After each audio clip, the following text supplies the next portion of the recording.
Եթերում լուրերի կիրակնորյա թողարկումն է, ես Արա Աբրամյանն եմ, բարև ձեզ։ Միասին փորձելու ենք ամփոփել անցնող շաբաթվա կարևոր իրադարձություններն ու ուշագրավ զարգացումները։ Երևանում կայացել է Հայաստանի և Լիտվայի արտաքին գործերի նախարարների բարձր մակարդակի հանդիպումը, որի արդյունքներով երկու երկրները ստորագրել են ռազմավարական գործընկերության վերաբերյալ փաստաթուղթ։ Արարատ Միրզոյանը և Կեստուտիս Բուդրիսը քննարկել են քաղաքական երկխոսության խորացումը, Հայաստան-ԵՄ հարաբերությունները, տարածաշրջանային անվտանգությունը, նաև տեղեկատվական տեխնոլոգիաների, արհեստական բանականության և կիբեռանվտանգության ոլորտներում գործակցության ընդլայնումը։ Նոր փուլ Հայաստան-Լիտվա հարաբերություններում Երևանում ստորագրվեց ռազմավարական գործընկերության մասին փաստաթուղթ։ Հայաստանում է Լիտվայի արտգործնախարար Կեստուտիս Բուդրիսը, որին ընդունել է Հայաստանի արտգործնախարար Արարատ Միրզոյանը։ Հանդիպումը մեկնարկել է առանձնազրույցի ձևաչափով, այնուհետև շարունակվել ընդլայնված կազմով նիստով։ Բանակցություններից հետո կողմերը ստորագրել են ռազմավարական գործընկերության մասին փաստաթուղթ, ապա հանդես եկել համատեղ մամուլի ասուլիսով։ Հայաստանի արտգործնախարար Արարատ Միրզոյանը հայտարարեց, ստորագրված փաստաթուղթը նոր մակարդակ է բարձրացնում երկկողմ հարաբերություններն ու հնարավորություն է տալիս առավել խորացնել քաղաքական երկխոսությունն ու ոլորտային գործակցությունը։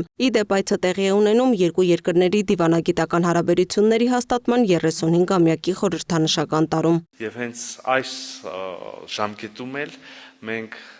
ունենալով բոլոր նախկին զարգացումները, համագործակցությունը կարողացանք ստորագրել մի փաստաթուղթ, որով բարձրացրեցինք մեր հարաբերությունների մակարդակը։ Հայաստանը եւ Լիտվան այս պահից սկսած ռազմավարական գործընկերներ են։ Սա մի ձևաչափ է, որը մեզ հնարավորություն կտա եւ ավելի լրջացնելու մեր քաղաքական երկխոսություն եւ համագործակցությունը, բայց նաեւ ավելի համապարփակ մոտենալու ոլորտային համագործակցության։ Կողմերը քննարկել են տնտեսական գործակցության հեռանկարները, հատկապես տեղեկատվական տեխնոլոգիաների, արհեստական բանականության եւ կիբեռանվտանգության ոլորտներում։ Միրզոյանի խոսքով Լիտվան այս ուղղություններով հարուստ փորձ ունի, իսկ Հայաստանը ձևավորում է սեփական ներուժը։ Մեր հարաբերությունները հիմնված են նախ եւ առաջ ընդհանուր արժեքների վրա՝ ինքնիշխանության, ժողովրդավարության, մարդու իրավունքների եւ սա իհարկե ուրախալի նորություն է, բայց կա զուգահեռ նորությունը, որ այս նույն արժեքները, որ ես քիչ առաջ նշեցի, թիրախավորվում են տարբեր կենտրոնների կողմից մեր օրերում եւ հիբրիդային սպառնալիքների ներքո են գտնվում եւ ուզում եմ ասել, որ սա եւս մի ոլորտ է, որտեղ մենք եւ Լիտվան սերտորեն համագործակցում ենք։ Հայաստանի արտգործնախարարը շնորհակալություն հայտնեց Լիտվային Հայաստան-Եվրամիություն հարաբերությունների խորացման հարցում ցուցաբերած աջակցության համար։ Նրա խոսքով գործակցությունը դրսևորվում է նաև միջազգային հարթակներում։ Մեզ համար շատ կարևոր նաև եւ հետաքրքիր ձևաչափ է Հայաստան Նորդիկ Բալթիկ երկրների համագործակցության ձևաչափ, այստեղ եւս վայելում ենք Լիտվայի լիակատար աջակցությունը, մի մեր համագործակցության եւ կամ ընդհանուր համագործակցության լավագույն դրսևորումներից, ամենաթարմ դրսևորումներից մեկը մենք վերջերս հյուրընկալեցինք Եվրոպական քաղաքական համայնքի 8-րդ գագաթնաժողովը Երևանում եւ նաեւ անմիջապես դրան զուգահեռ տեղի ունեցավ Հայաստան-Եվրոպական միություն առաջին գագաթնաժողովը։ Միրզոյանը հայտնեց, որ լիտվացի գործընկերոջը ներկայացրել է Հայաստան-Ադրբեջան խաղաղության գործընթացի մանրամասները, նաեւ Հայաստան-Թուրքիա հարաբերություններում արձանագրվող դրական տեղաշարժերը, ենթակառուցվածքների ապաշրջափակման եւ տարածաշրջանային հաղորդակցության նախագծերի հեռանկարները։ Լիտվայի արտգործնախարար Կեստուտիս Բուդրիսը նշեց, որ Լիտվան առաջին երկիրն էր, որը ճանաչեց Հայաստանի անկախությունը 1991 թվականին եւ ընդգծեց, նոր ռազմավարական հռչակագիրը նոր հնարավորություններ կբացի գործակցության տարբեր ուղղություններով։ Խոսելով շոշափելի արդյունքների մասին, պետք է նշեմ եվրոպական ինտեգրումը կամ եվրոպայնացումը, որը բազմաթիվ առավելություններ է տալիս Հայաստանի հասարակությանը, ազատ տեղաշարժ ապրանքների եւ ծառայությունների շրջանառության դյուրացում։ Այս փաստաթուղթը նաև օգնում է առաջ տանել վիզաների ազատականացման գործընթացը։ Հուսով ենք կկարողանանք արագացնել այդ փուլը։ Բուդրիսը նաև վերահաստատեց Լիտվայի աջակցությունը Հարավային Կովկասում խաղաղության գործընթացին։ Դրական առաջխաղացումների կարիք բոլորս ունենք, սա կայունություն է բերում եւ նոր հնարավորություններ ստեղծում։ Լիտվան լիովին աջակցում է խաղաղության գործընթացին եւ հույս ունի, որ այն տնտեսական նոր հնարավորությունների դռներ կբացի բոլորի համար։ Սահմանների, ճանապարհների եւ առևտրի բացումը բարձրացնում է անվտանգության մակարդակը, որին արժանի են այս տարածաշրջանի ժողովուրդները։ Համատեղ ասուլիսում լրագրողները հետաքրքրվեցին նաև Հայաստան-Ռուսաստան հարաբերություններից եւ Հայաստանի Եվրամիության Եվրամիության հետ մերձեցումից։ Միրզոյանը շեշտեց, Երևանը չի պատրաստվում լարվածություն մտցնել Ռուսաստանի հետ հարաբերություններում։ Մենք չենք պատրաստվում ապահարզան տալ որևէ մեր գործընկերոջ կամ ապահարզան ունենալ որևէ գործընկերոջ հետ մեր հարաբերություններում, ընդհանրապես քաղաքականություն եւ դիվանագիտությունը այդպիսի ապահարզաններ կարծեմ թե այդպես առանձնապես չի ճանաչում պատմության ընթացքում։ Մենք նաեւ չենք պատրաստվում այսպես հակամարտ կամ երևի ավելի տեղին կլինի ասել լարվածություն մտցնել Հայաստան-Ռուսաստան հարաբերություններում։ Մենք գործընկերներ ենք, որոնք կապված են բազմաթիվ կապերով, եւ մենք տրամադրված ենք առողջ միջավայրում, առողջ քննարկման միջավայրում այդ հարաբերությունները, փոխշահավետ հարաբերությունները զարգացնելուն։ Միրզոյանը նաև անդրադարձավ Ռուսաստանի կողմից հնչող գնահատականներին ԵԱՏՄ-ի եւ Եվրամիության հնարավոր անհամատեղելիության վերաբերյալ։ Ռուսաստանից չէ, որ մեզ պետք է ասեն, որ Եվրասիական տնտեսական միության անդամակցությունը եւ Եվրոպական միության անդամակցությունը անհամատեղելի են։ Հնարավոր չի մենք մնանք Եվրասիական տնտեսական միության մեջ եւ դառնանք Եվրոպական միության անդամ։ Եվ ահա մեր մոտարկումը Եվրոպական միության հետ մենք շարունակելու ենք եւ երբ որ կլինի հասունանա կգա այն պահը, որ մենք պետք է հենց այդ պահին որոշում կայացնենք լինել այս խմբի, թե այս խմբի երկրների ընտանիքների անդամ, մենք այդ որոշումը կկայացնենք։ Լիտվայի արտգործնախարարը եւս ընդգծեց Հայաստանի ապագայի վերաբերյալ որոշումները պետք է կայացվեն բացառապես Հայաստանի ժողովրդի կողմից։ Բոլոր ազգերը, որոնք ցանկանում են միանալ Եվրամիությանը, մեզ համար բաց են։ Դուք եք որոշում, թե ինչպիսին պետք է լինի ձեր ապագան։ Ինքնիշխանության սկզբունքը հենց դա է նշանակում։ Հայաստանի ընտրություններից օրեր առաջ հրապարակված The Insider-ի աղմկահարույց հետաքննությունը քաղաքական դաշտում իսկական փոթորիկ է առաջացրել։ Ռուսական անկախ պարբերականը պնդում է, որ Կրեմլը փորձում է բացահայտորեն միջամտել Հայաստանի ներքաղաքական գործընթացներին, խաղադրույք կատարելով Ռուսաստանաբնակ միլիարդատեր Սամվել Կարապետյանի վրա։ Հետաքննությունում հրապարակված փաստաթղթերը եւ աղբյուրների հայտարարությունները ոչ միայն կասկածի տակ են դնում Կարապետյանի քաղաքական ինքնիրույնությունը, այլև նրան կապում են Ռուսաստանի հատուկ ծառայությունների եւ Մոսկվայի ազդեցության ցանցի հետ։ Մանրամասները ներկայացվող տեսանյութում։ Հայաստանի քաղաքական դաշտում հերթական սկանդալն է հասունանում խորհրդարանական ընտրությունների նախաշեմին ռուսական անկախ The Insider պարբերականը հրապարակել է քաղաքական դաշտը պայթեցրած հետաքննություն, որտեղ խոսվում է Կրեմլի կողմից համակարգվող լայնածավալ օպերացիայի մասին։ Հետաքննության հեղինակները պնդում են, որ Մոսկվան փորձում է ամեն գնով կանխել Նիկոլ Փաշինյանի վերարտադրությունը, խաղադրույք կատարելով պրոռուսական ուժերի եւ ռուսական հատուկ ծառայությունների հետ կապվող գործիչների վրա։ The Insider-ի աղմկահարույց այս հետաքննությունը փաստացի մատնանշում է, որ Կրեմլը փորձում է բացահայտ միջամտել Հայաստանի ներքաղաքական գործընթացներին, իշխանության բերելով իրեն լոյալ ուժերի։ Հետաքննության կենտրոնում հայտնվել է Ռուսաստանաբնակ միլիարդատեր Սամվել Կարապետյանը, որը տարիներ շարունակ իր կարողությունը կուտակել է Ռուսաստանում եւ այժմ ըստ պարբերականի Կրեմլի քաղաքական նախագծով փորձում է մուտք գործել հայկական քաղաքականություն, ուժեղ Հայաստան դաշինքի միջոցով։ The Insider-ը գրում է, որ Կարապետյանի բիզնես կայսրությունը սերտորեն կապված է ռուսական պետական համակարգի հետ։ Տաշիր հոլդինգը համարվում է Գազպրոմի խոշոր կապալառուներից, իսկ նրա հիմնական ֆինանսական շահերը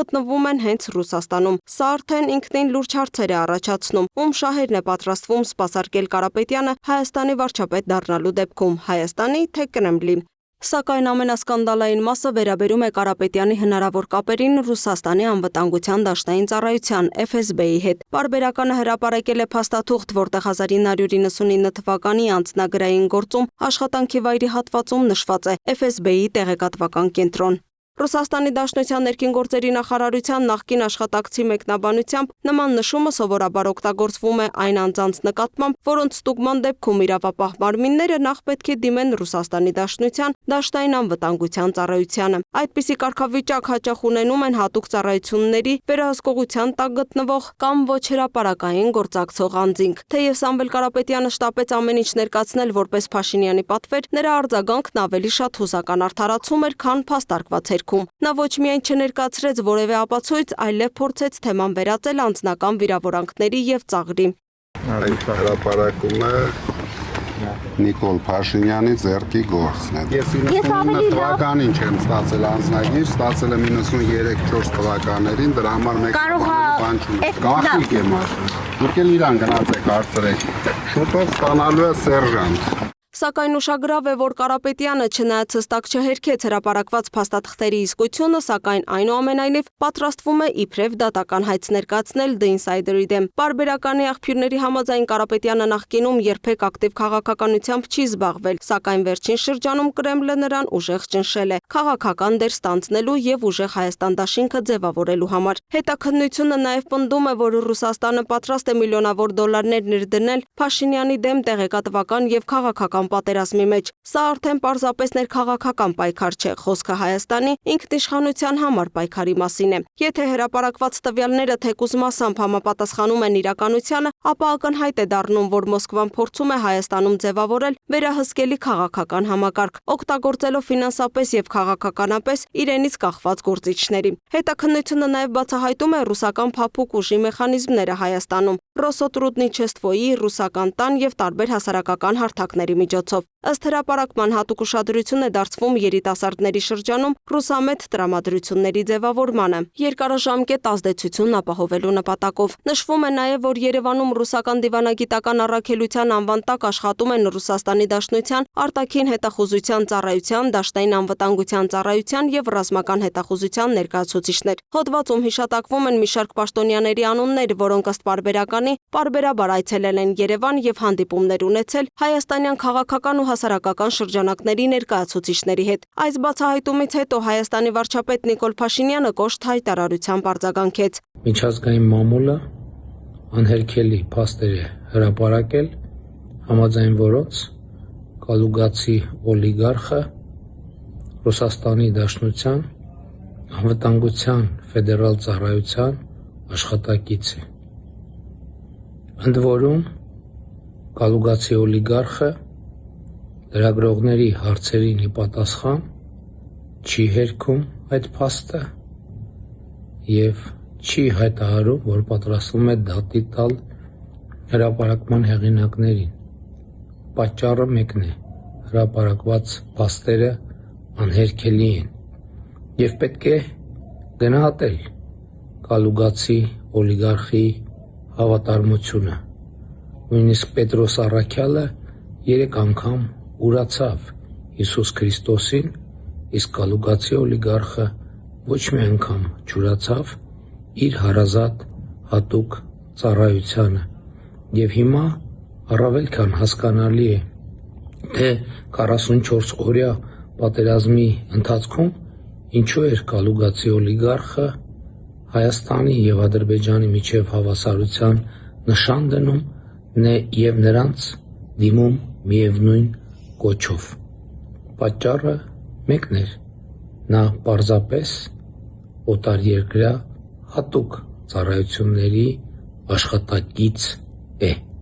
Փաշինյանի այս հայտարարությունը փաստացի քաղաքական ուղերձ էր, ուղղված ոչ միայն Կարապետյանին, այլև ամբողջ ռուսամետ ընդդիմությանը։ The Insider-ի այս հոդվածում ի դեպ առանձին անդրադարձ կա նաև Բարգավաճ Հայաստան կուսակցության առաջնորդ Գագիկ Ծառուկյանին, որի քաղաքական եւ բիզնես կապերը տարիներ շարունակ կապված են եղել Մոսկվայի հետ։ Պարբերականը հիշեցնում են նրա Եդինայա Ռոսիայի հետ գործակցության փաստը, նաև նրա խորհրդային տարիների քրեական գործը, պնդելով, որ 1979 թվականին վերջինս դատապարտվել էր կողոպուտի եւ բռնաբարության համար, սակայն հետագայում արդարացվել է։ Նշվում է նաև, որ Փաշինյանը տարիներ առաջ Ծառուկյանին էր մեղադրել իր մեքենայի պայթեցման պատվերի մեջ, թեև դա երբևէ պաշտոնապես չի ապացուցվել։ Այս ամեն ընտրություններից օրեր առաջ Հայաստանի ներքաղաքական պայքարը տեղափոխում է բոլորովին նոր մակարդակ։ Քննարկման գլխավոր թեման ոչ թե միայն իշխանություն, ընդդիմություն, հակամարտությունն է, այլ այն հարցը, թե արդյոք Հայաստանը կանգնած է ռուսական վերահսկողության տակ վերադարձվելու վտանգի առաջ։ Եթե The Insider-ի հրապարակած տվյալները նույնիսկ մասամբ համապատասխանում են իրականությանը, ապա ակնհայտ է դառնում մեկ բան. Կրեմլը Հայաստանի ընտրություններին վերաբերում է ոչ թե որպես հարևան երկրի ժողովրդավարական գործընթացի, այլ որպես սեփական ազդեցության գոտին վերականգնելու օպերացիայի։ Իսկ Հայաստանի հասարակության առաջ կրկին կանգնում է հին, բայց այժմ առավել սուր հարցը. արդյոք երկրի ապագան պետք է որոշվի Երևանում, թե Կրեմլի փակ կաբինետներում։ The Insider հարթակի հրապարակած ծավալուն հետաքննությունում ասվում է նաև, որ Նիկոլ Փաշինյանի դեմ տեղեկատվական եւ քաղաքական բազմաշերտ օպերացիան համակարգվում է անմիջապես Կրեմլից։ Հետաքննության համաձայն գործընթացում ներգրաված են Ռուսաստանի նախագահի վարչակազմի, արտաքին հետախուզության, ռազմական հետախուզության եւ փափուկ ուժի կառույցների ներկայացուցիչներ, որոնք Հայաստանում ձևավորել են ազդեցության եւ վերահսկողության լայն ցանց։ Հրապարակման մեջ նշվում է կոնկրետ պաշտոնյաների անուններ, նրանց ենթադրյալ դերերը եւ Երևանում իրականացված գործունեությունը սկսած քաղաքական կապերից մինչեւ ռազմավարական օբյեկտների քարտեզագրում։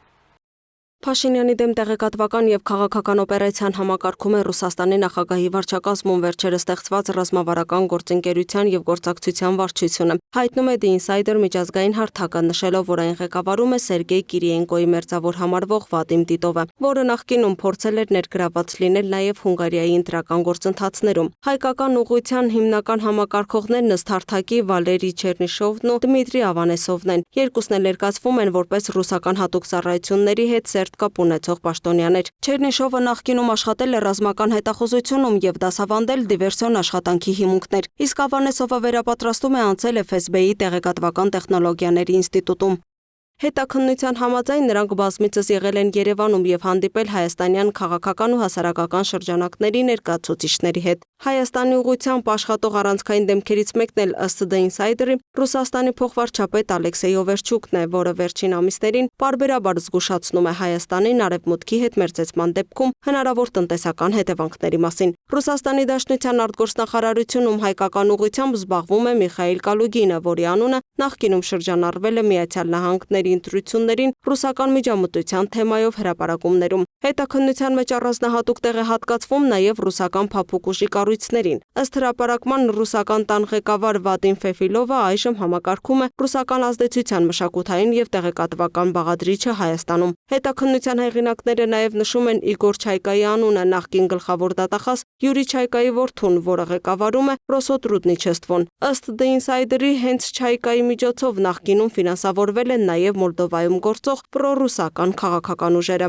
Մոլդովայում եւ Հունգարիայում ձախողումից հետո Կրեմլը իր բոլոր ռեսուրսներն ուղղել է դեպի Հայաստան, որտեղ հունիսի 7-ին տեղի կունենան խորհրդարանական ընտրություններ։ Կրեմլը հույս ունի կանխել ԵՄ-ի եւ ԱՄՆ-ի հետ մերձեցման ուղին բռնած Հայաստանի վարչապետ Նիկոլ Փաշինյանի քաղաքացիական պայմանագիր կուսակցության վերընտրությունը։ Հայկական ուղղությունը համակարգում է ՌԴ նախագահի վարչակազմը, արտաքին հետախուզության ծառայությունը, գլխավոր հետախուզական վարչությունը եւ դաշնային անվտանգության ծառայությունը։ Այս կառույցների սպաներն են գործուղվել Երևան առաջադրված նպատակների իրականացման համար։ Հայաստանում գործող ռուսական հետախուզական ցանցի անդամ հանդիսացող Ալեքսեյ Միշլյավկինը, որը Երևանում Ռուսաստանի դեսպանատան առևտրային ներկայացուցիչն է, իրականում Ռուսաստանի արտաքին հետախուզության ծառայության ռեզիդենտն է Հայաստանում։ Ըստ հետաքննության նա համակարգում է լայն գործակալական ցանց եւ տեղեկություններ հավաքում Հայաստանի քաղաքական ղեկավարության, այդ թվում վարչապետ Նիկոլ Փաշինյանի մասին։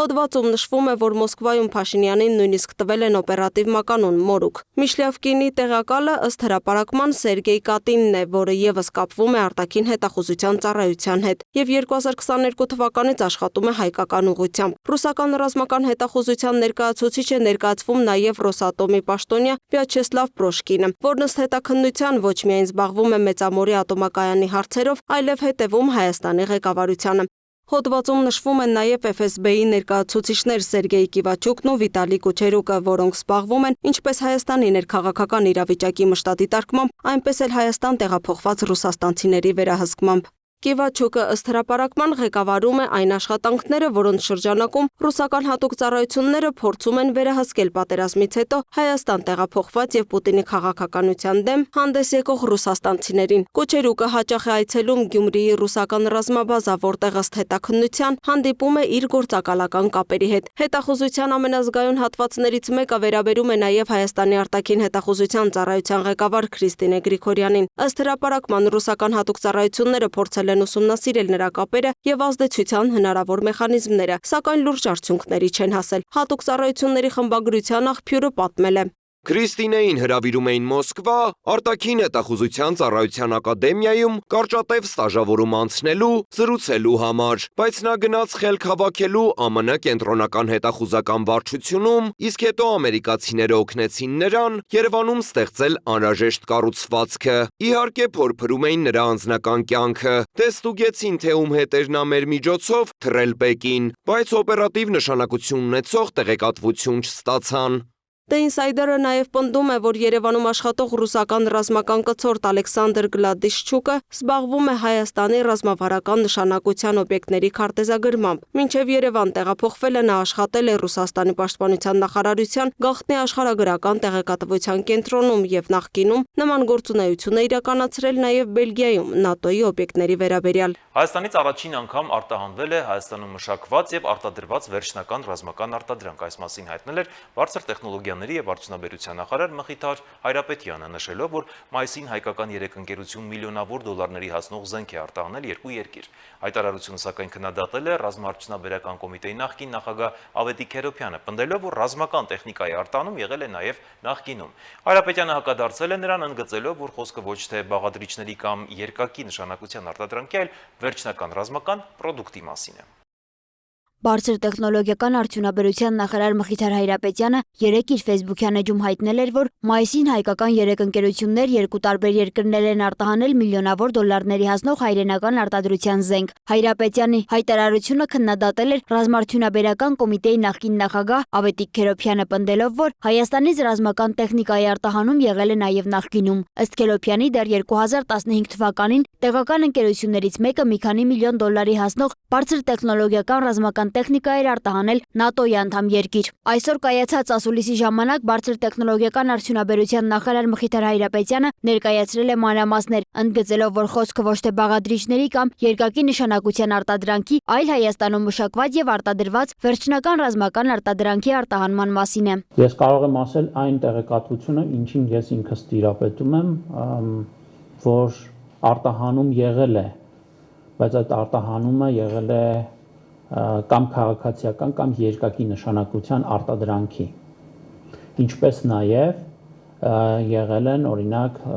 X համակարգի ռազմական արտադրանքի X համակարգի բաղադրիչների արտահանում, օրինակ պայմանական դա կարող է լինել հոբ համակարգերի բջիջների կամ ինչ-որ կոմպոնենտների արտահանում։ Իմ հայտարարությունը վերաբերում է վերջնական ռազմական պրոդուկտների արտահանմանը, որոնք մշակվել, արտադրվել են եւ իբրև վերջնական զենք արտահանվել են Հայաստանից։ Նախարարը հավելել է, որ ընկերությունների անուններ, զինատեսակների քանակ, արժեք եւ երկրներ չի հնչեցրել, որովհետեւ նման գործարքների պարագայում պետք է լինի կոնսենսուս կողմերի միջև։ Որպես կանոն, նմանատիպ գործարքների պարագայում պիտի լինի կոնսենսուս կողմերի միջև հրապարակային հանրային այդ տվյալները ներկայացնելու։ Այս պահին այդ կոնսենսուսը չկա, այսինքն սրանով է պայմանավորված, որ որևէ պարագայում մենք մեր հայտարարություններով չենք կարող վտանգել կամ հավելյալ խնդիրներ ստեղծել ապագայի համար։ Այն գործարքները, որոնք կայացել են, դրանք տեղի են ունեցել, բայց շատ կարևոր է ապագան, որովհետև սրանք միայն առաջին քայլերն են, ինչպես ես իմ հայտարարության մեջ էի ասել, սա սկիզբ է, ընդամենը սկիզբ է մի երկար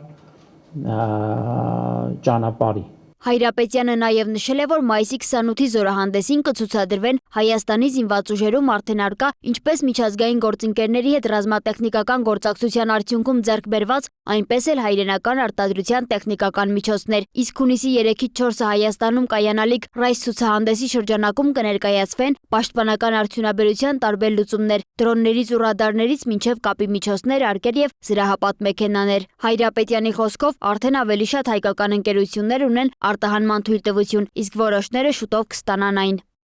2020 թվականի պատերազմից հետո ունեցած անձնական ծանր ապրումներից մինչև Ղարաբաղյան շարժման վերաբերյալ գնահատականներ, լրտեսության գործեր, սահմանազատում, ԵԱՏՄ եւ խաղաղության օրակարգ։ Փաշինյանը հերթական մամուլի ասուլիսն էր հրավիրել, որի ընթացքում անդրադարձել է նաեւ Ռուսաստանի հետ հարաբերություններին եւ վերջին շրջանում Մոսկվայից հնչող հայտարարություններին։ Վարչապետը լրագրողների զրույցում խոսել է գրեթե բոլոր զգայուն թեմաների մասին։ Վարչապետ Նիկոլ Փաշինյանը լրագրողների հետ հերթական ասուլիսում խոսել է 2020 թվականի պատերազմից հետո ունեցած ապրումների, Ղարաբաղյան շարժման գնահատականի, լրտեսության գործերի, ՀԱՏՄ-ում Հայաստանի կարգավիճակի, սահմանազատման, անկլավների եւ տարածաշրջանային խաղաղության հեռանկարների մասին։ Փաշինյանը պատմել է, որ 2020 թվականի նոյեմբերի 8-ից հետո իր կյանքում առաջին անգամ դադարել է ամենօրյա աղոթքները։ Դրանից հետո երկարատև ծոմ եմ պահել։ Ասենք օրինակ մի շաբաթ ոչ հաց եմ կերել, ոչ էլ ջուր եմ խմել։ Եթե դուք հարցնում եք իմ էմոցիաների մասին, այդ են եղել իմ էմոցիաները։ Նրա խոսքով հետադարձ վերլուծության արդյունքում եկել է այն համոզմանը, որ Հայաստանը Ղարաբաղյան շարժմամբ դրվել էր թակարդի մեջ։ Ուրախ եւ հպարտ եմ, որ ինձ հաջողվել է Հայաստան դուրս բերել այդ թակարդից։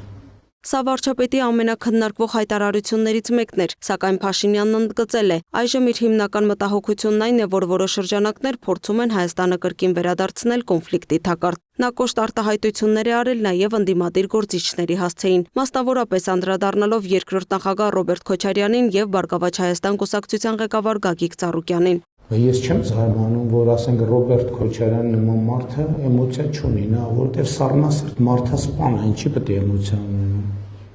Սառնասիրտ մարդասպան, որի տեղը բանտում է։ Կարծում եմ բանտում իր էմոցիաները կամաց կսկսեն վերականգնվել։ Կամ Ծառուկյան Գագիկ ինչի պետք է էմոցիա ունենա։ Քյարփինջը ոնց կարա էմոցիա ունենա։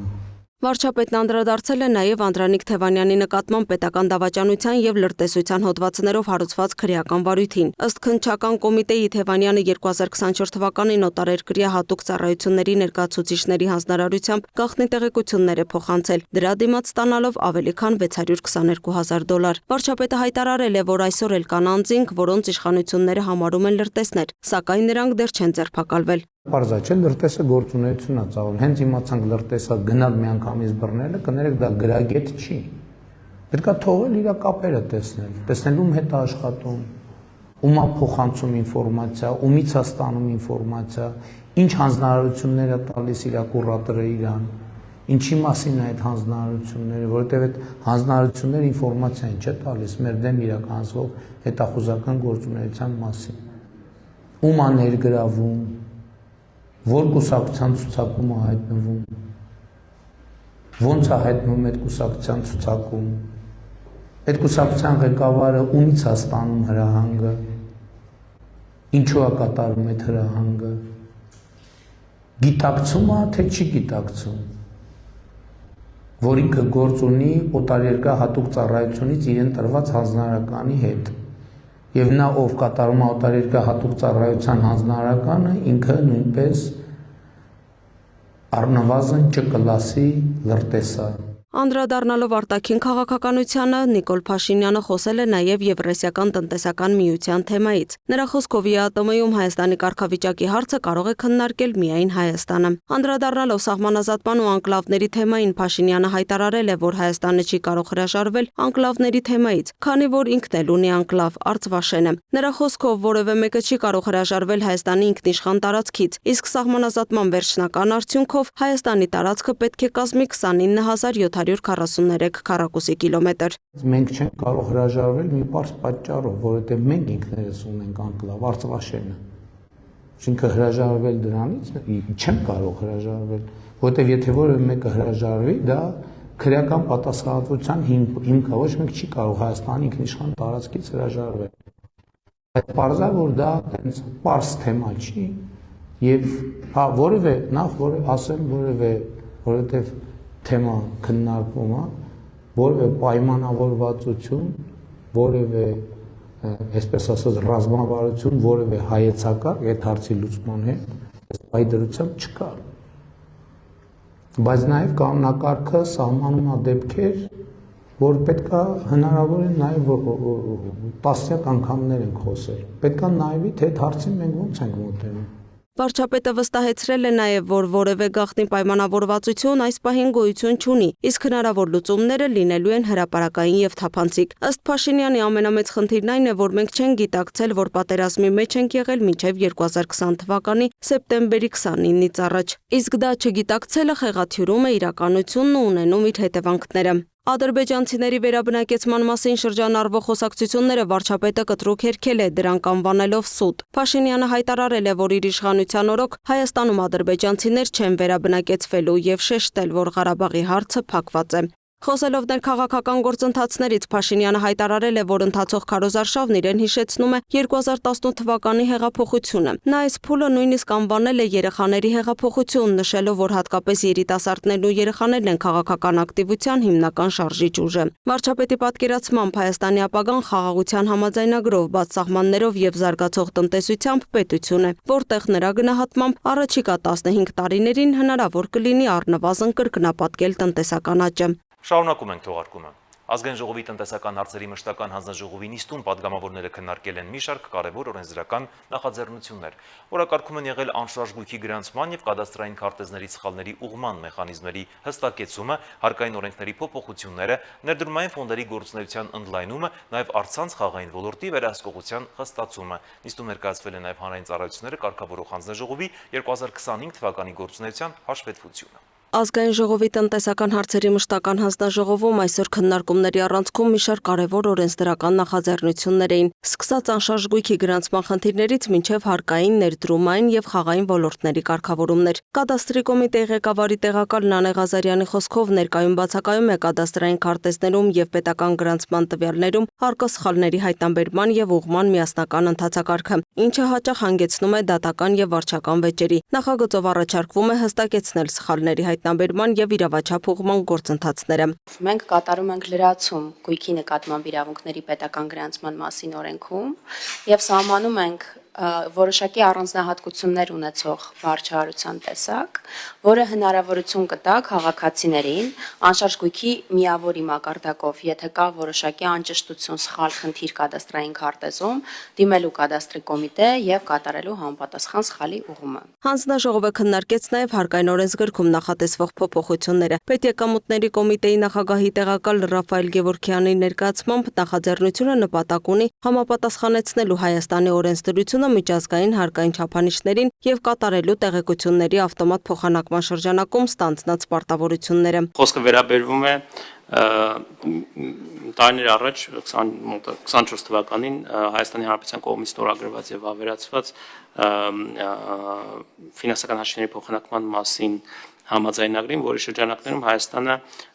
ոչ ռեզիդենտների վերաբերյալ ֆինանսական հաշիվների վերաբերյալ տեղեկատվություն է փոխանակում այլ համագործակցող երկրների հարկային մարմիններին եւ փոխադարձ ստանում է նման տեղեկատվություն սեփական ռեզիդենտների մասին։ Այս կարգավորման շրջանակներում որոշակի հարցեր էին առաջացնել արդեն քիրարկման ընթացքում, որոնք օրենսդրական կարգավորման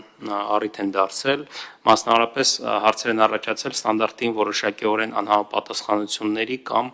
ստանդարտ միջազգային ստանդարտից, որը որ ավերացվել է, որոշակի անճշտությունների հետ կապված։ Օրենսդրական մեկ այլ նախաձեռնությամբ առաջարկվում է ոչ հրապարակային ներդրումային ֆոնդերի մասնակիցների առավելագույն թիվը 49-ից հասցնել 99-ի։ Էկոնոմիկայի նախարարի տեղակալ Լիլիա Սիրականյանի խոսքով սա լրացուցիչ հնարավորություններ կստեղծի ներդրումների ներգրավման համար եւ կխթանի ֆինանսական շուկայի զարգացումը։ Նիստի օրակարգում էր նաեւ խաղային ոլորտի կարգավորմանը վերաբերող նախագիծը։ Օրենսդրական փաթեթը միտված է առցանց ապօրինի խաղատների գործունեության սահմանափակմանը եւ պետական վերահսկողության արդյունավետության բարձրացմանը։ Կստեղծվի on-line ռեսուրս, on-line հարթակ, որում ոչ միայն վերահսկող մարմինների լիազորությունների շրջանակում, այլ նաև այլ գործընկեր կառույցներ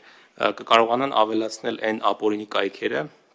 որոնք ենթակա են արգելափակման, այդ on-line ռեսուրսը հասանելի կլինի նաև հեռահաղորդակցության օպերատորներին եւ այնտեղ հայտնվելու պարագայում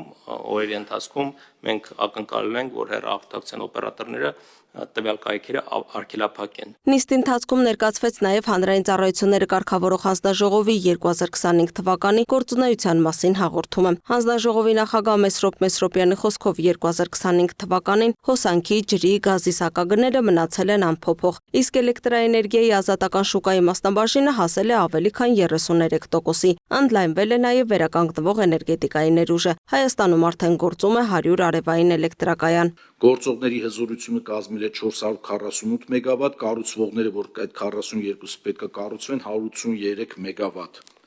Բայց սրանից զատ մենք ունենք ինքնավար արևային կայաններ, տանիքներին տեղադրվող եւ 25 թվականի տարեվերջի դրությամբ Պաշտպան ցանցին միացված ինքնավար էներգոարտադրողների քանակը գերազանցել է 50,000-ը, իսկ նրանց գումարային հզորությունը 640 մեգավատ է։ Հանրային ծառայությունները կարգավորող հանձնաժողովի տվյալներով 2025 թվականին հեռահաղորդակցության ոլորտում աճել է թե շարժական կապի, թե լայնաշերտ ինտերնետի բաժանորդների թիվը։ Երևանի քաղաքապետարանում տեղի ունեցած գործակարգավարական նիստում քննարկվել են մայրաքաղաքի ենթակառուցվածքներին, հասարակական տրանսպորտին, սանմաքրման եւ բարեկարգման աշխատանքներին առնչվող հարցեր։ Քաղաքային իշխանությունները ներկայացրել են ընթացիկ ծրագրերի կատարման վիճակը եւ պատասխանատուներին տվել նոր հանձնարարականներ։ Նախընտրական քարոզարշավով պայմանավորված Երևանի քաղաքապետարանում տեղի ունեցած հերթական գործակարգավարական նիստը վարում էր Երևանի փոխքաղաքապետ Արմեն Փամբուխչյանը։ Նիստում քննարկվեցին մայրաքաղաքի առօրյա կառավարման առնչվող մի շարք կարևոր հարցեր, սկսած ճանապարհաշինությունից մինչև հասարակական տրանսպորտի աշխատանքը։ Զեկուցվեց, որ շարունակվում են ճանապարհների ընթացիկ նորոգման եւ փոխալցման աշխատանքները։ Պատասխանատուները ներկայացրին, թե որ վարչական շրջաններում են իրականացվում առավել ակտիվ շինարարական միջամտություններ եւ ինչ ժամկետներում է նախատեսվում ավարտել աշխատանքները։ Մենք նույնպես չպետք է թույլ տանք, որ այս ընթացքում մարդիկ որոշեն որոշակի ինքնական կառույցներ ապօրինություններ տան, այսինքն մենք պետք է ուշով հետևենք, որպեսզի թե գովազդի հետ կապված կլինի, թե այլ կառույցների հետ կապված կլինի, դա մեր կարմիր գծերն են, չվճարող քաղաքացիները եւ նաեւ ինքնակամները, այսինքն մենք պետք է տեմպը պահենք, որպեսզի մի թույլ չտանք, որ որևէ մեկի մտքով անցնի, որ օգտվելով իրավիճակից փորձի որևէ ինքնական որևէ բան։ Առանձին անդրադարձ կատարվեց հասարակական տրանսպորտին, քննարկվեցին ավտոբուսների շահագործման ընթացքը, երթերի կանոնավորությունը եւ քաղաքացիներից ստացվող բողոքները։ Քաղաքապետարանի ներկայացուցիչները վստահեցրին, որ վերահսկողությունը շարունակվում է, հատկապես պիկ ժամերին առաջացող խնդիրների մասով։ Զեկուցեմ նաև սպասարկման ենթակա ավտոբուսների քանակի վերաբերյալ ընդհանուր թվով 65 միավոր անսարք, որից մանմակնիշի 87 միավորից 2 միավոր, ժողովրդող մակնիշի 562 միավորից 30 միավոր, հայ գերմակնիշի 103 միավորից 15 միավոր, փոքր դասի միկրոավտոբուս 100 միավորից 18 միավոր։ Այսքանը շնորհակալություն։ Շնորհակալություն, պարոն Կիրակոսյան։ Ես ուզում եմ նաև այս միտքը շարունակել, որ էական չի, թե մենք հիմա ինչ նախընտրական եւ այլն, մեր ավտոբուսի հավաքագրումները մեր համար առաջնահերթություն են։ Եվ չվճարող քաղաքացիները անընդունելի է մեզ համար եւ մենք մեր ուժերը գուցե պետք է կրկնապատկենք, որովհետեւ յուրաքանչյուր չվճարող քաղաքացի մեզ զրկում է նոր ավտոբուս ձեռք բերելու հնարավորությունից։ Գործակարգավարական նիստում ուշադրության կենտրոնում էին նաև սանմաքրման եւ կանաչապատման աշխատանքները։ Զեկուցվեց, որ մայրաքաղաքի տարբեր հատվածներում շարունակվում են բակերի, փողոցների եւ հանրային տարածքների բարեկարգման ծրագրերը։ Բազմաֆունկցիոնալ մեքենաները դրանք առաջին հերթին իրականացնում են փոշեկուլ, այս պահին ամառային ռեժիմում իրականացնում են փողոցների սանմաքրման աշխատանքները, մեքենաները զինված են նաև բարձր ճնշման սարքավորումներով, որոնց շնորհիվ կլավացվեն նաև աղբամանները եւ տարբեր բակային տարածքներում նստարաններ, խաղասարքեր, իսկ ձմեռային ռեժիմում արդեն կտեղադրվեն համապատասխան խոզանակներ եւ աղցանիշներ եւ կիրականացնեն ձենամաքրման աշխատանքներ։ Մի հարց եւս, իսկ դա վարչական շրջաններին ենք մենք փոխանցելու, թե լինելու է ձեր բալանսին, դուք ուղղորդեք, թե որ վարչական շրջան։ Դրանք լինելու են մեր բալանսին, բայց տեղակայվում են վարչական շրջաններում, բոլոր վարչական շրջաններում արդեն տեղակայելու ենք մեքենաները եւ ըստ անհրաժեշտության իրականացնելու են աշխատանքները։ Փոխքաղաքապետ Արմեն Փամբուխչյանը հանձնարարեց պատասխանատու կառույցներին խստացնել վերահսկողությունը, հատկապես կոմունալ ծառայությունների եւ քաղաքային ենթակառուցվածքների պահպանման ուղղությամբ, ընդգծելով, որ բնակիչների բարձրաձայնած խնդիրները պետք է հնարավորինս արագ արձագանք ստանան։ Նիստի ավարտին անդրադարձ կատարվեց նաեւ Ալբերտ Ազարյանի անվան մանկապատանեկան դպրոցի նոր շենքի շինաշխատանքների ընթացքին։ Ծրագիրը գտնվում է ակտիվ փուլում, շինարարությունն իրականացվում է սահմանված ժամանակացույցով։ Իսակով Արշակունյաց նոր ճանապարհահատվածի կառուցումն էլ, որն ըստ քաղաքապետարանի կարևոր նշանակություն ունի մայրաքաղաքի տրանսպորտային բեռնաթափման եւ երթևեկության կազմակերպման առումով, միտված է բարելավելու քաղաքի հարավային եւ կենտրոնական հատվածների կապակցվածությունը։ Անդրադառնանք այլ թեմաների։ Մայիսի 22-ին Երևանի քաղաքապետարանի ենթակայության գործող կրթական հաստատությունների ավելի քան 12,000 շրջանավարտների համար դպրոցական զանգը հնչեց վերջին անգամ։ Հայաստանի հանրակրթական դպրոցներում անցկացվել են վերջին դասի եւ վերջին զանգի միջոցառումներ։ Շրջանավարտներին շնորհավորել է վարչապետ Փաշինյանը եւ ԿԳՄՍ նախարար Ժաննա Անդրեասյանը։ Վերջին զանգի միջոցառումների անվտանգությունն ապահովելու նպատակով ոստիկանությունը մայիսի 22-ից 23 հանրապետության ամբողջ տարածքում անցել է ուժեղացված ծառայության։ Հայաստանի հանրակրթական դպրոցներում այսօր անցկացվում են ավարտական դասարանների վերջին դասի եւ վերջին զանգի միջոցառումները։ Հազարավոր աշակերտների համար սա ոչ միայն դպրոցական կյանքի ավարտն է, այլև նոր շրջափուլի մեկնարկ, մասնագիտական ընտրությունների, քննությունների եւ կյանքի ավելի պատասխանատու փուլ մտնելու ճանապարհին։ Օրվա առիթով շրջանավարտներին շնորհավորել է վարչապետ Նիկոլ Փաշինյանը, արդեն ավանդական դարձած իր ձևով։ Շրջանավարտներին շնորհավորական ուղերձ է եղել նաև Հայաստանի Հանրապետության կրթության, գիտության, մշակույթի եւ սպորտի նախարար Ժաննա Անդրեասյանը։ Նախարարի խոսքն այս տարի տարբերվող էր։ Նա ընդգծել է, որ այս անգամ շրջանավարտներին դիմում է ոչ միայն որպես նախարար, այլև որպես ծնող։ Այս տարի ես ոչ միայն նախարար եմ, այլև ծնող, որի երեխան նույնպես ավարտում է դպրոցը, քայլ անելով դեպի կյանքի նոր շրջափուլ։ Ուզում եմ բոլորիդ դիմել, ինչպես կդիմեի իմ աղջկան։ Դուք հրաշալի սերունդ եք, վառ մտքերով, գաղափարներով, ինքնուրույն եւ խիզախ։ Նախարարն իր ուղերձում շրջանավարտներին հորդորել է չվախենալ մեծ նպատակներից եւ չսահմանափակել սեփական հնարավորությունների մասին պատկերացումները։ Ըստ նրա, հետևողական եւ նպատակասլաց աշխատանքի դեպքում յուրաքանչյուր երազանք կարող է դառնալ իրագործելի նպատակ։ Ժաննա Անդրեասյանը նաեւ կարեւորել է սխալներից չվախենալու, քննադատությունները լսելու եւ շարունակաբար սովորելու կարողությունը։ Նրա խոսքով միայն հաճելի խոսքեր լսելը մարդուն առաջ չի տանում։ Զարգացման համար պետք է տեսնել խնդիրները, ընդունել բացերը եւ աշխատել դրանց ուղղությամբ։ Մի անհանգստացեք, որ սխալվեք։ Սխալներն են հարթում առաջ գնացող ճանապարհը։ Եթե ուշադիր ենք ու սովորում ենք մեր իսկ սխալներից, լսեք քննադատությունը։ Միայն հաճելին լսելը ոչ մի լավ տեղ չի տանում։ Քննադատությունն է օգնում մեզ շտկվել, տեսնել խնդիրներն ու բացերը։ Կրթության, գիտության, մշակույթի, սպորտի նախարարն ընդգծել է նաև, որ կրթությունը չի ավարտվում դպրոցական վկայականով։ Դպրոցում ստացած գիտելիքներն ըստ նրա հիմք են դառնում ամբողջ կյանքի ընթացքում նոր բաներ սովորելու եւ փոփոխվող աշխարհում ճիշտ կողմնորոշվելու համար։ Միաժամանակ նախարարն այսօր շրջանավարտներին հորդորել է մի կողմ թողնել ապագայի անհանգստությունները եւ պարզապես վայելել օրը ընկերների, ուսուցիչների եւ դպրոցական տարիների հիշողությունների հետ։ Այսօր ուղակի վայելեք ձեր օրը, ամուր գրկեք ձեր ընկերներին ու ուսուցիչներին։ Նրանք կյանքի այս կարևոր փուլի ձեր ուղեկիցներն են։ Նրանց հետ ապրած օրերը ձեր կյանքի ամենապայծառ ու ջերմ զգացողություններն են, որ հիշելու եք պարբերաբար ու ժպիտով։ Բարի երթ։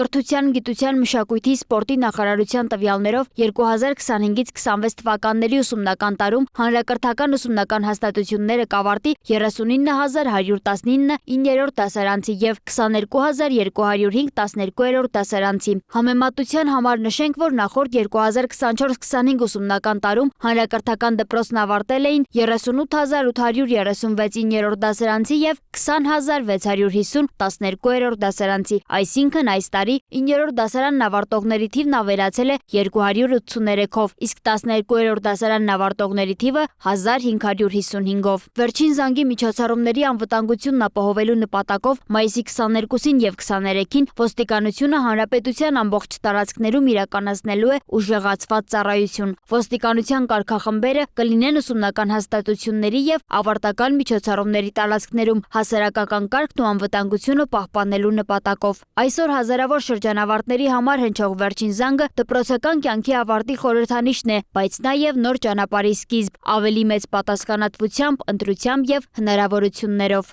Ավարտվել է բուհերի ընդունելության երկրորդ փուլի հայտագրման գործընթացը, արդյունքներն ամփոփել է գնահատման եւ թեստավորման կենտրոնի տնօրենի տեղակալ Կարուն Ասիբյանը։ Նա ներկայացրել է դիմորդների ակտիվությունը, առավել պահանջված մասնագիտությունները եւ մրցութային շեմերի փոփոխությունները։